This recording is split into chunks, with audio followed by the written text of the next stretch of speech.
Kenyan history is showcased in various forms. Today's Kenyans relive their history through music, folktales, monuments, among others. At the Nairobi's Central Business District stands a feature that tells of the journey walked by past generations.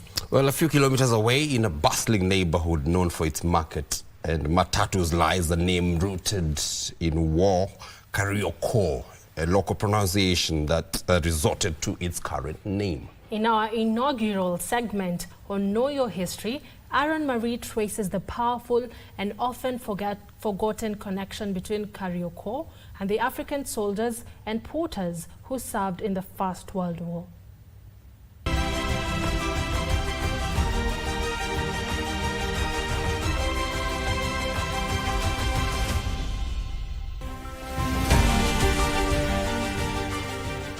When you hear of Kariokor, what comes to your mind?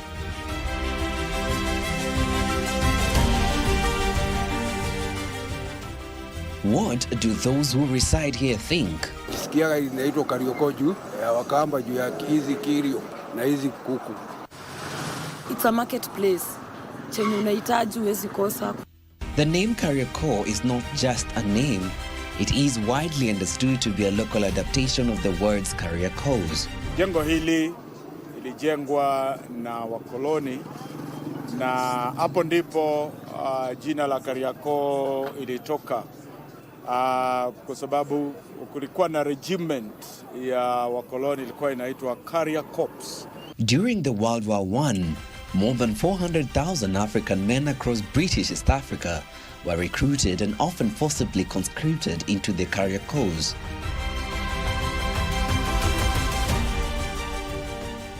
They were not frontline combatants but porters. They carried food, ammunition, weapons and supplies across a vast and forgiving terrain during the East African campaign against German forces in the neighboring Tanganyika. Kenya, then a British colony, was drawn into the war because it was part of the empire. African recruits served alongside the kings of African rifles. They rendered a similar service in the World War II that ran from 1939 to 1946.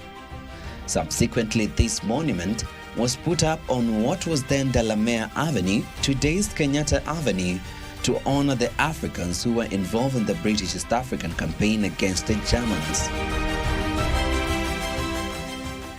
This is to the memory of the native African troops who fought, to the carriers who were the feet, hands of the army, and to all other men who served and died for their king and country in the Eastern Africa in the Great War, 1914 to 1918.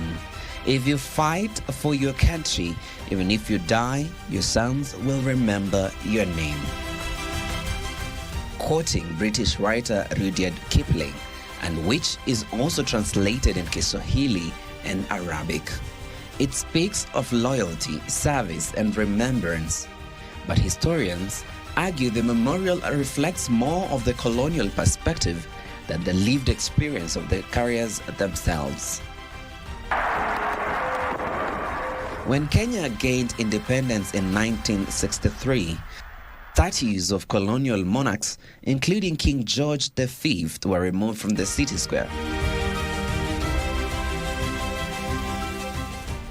They were replaced by monuments celebrating indigenous leadership, such as Kenya founding father Mzee Jomo Kenyatta. But the Kariokor's memorial remained. Today, life in Kariokor moves quickly. The area is bustling with activity.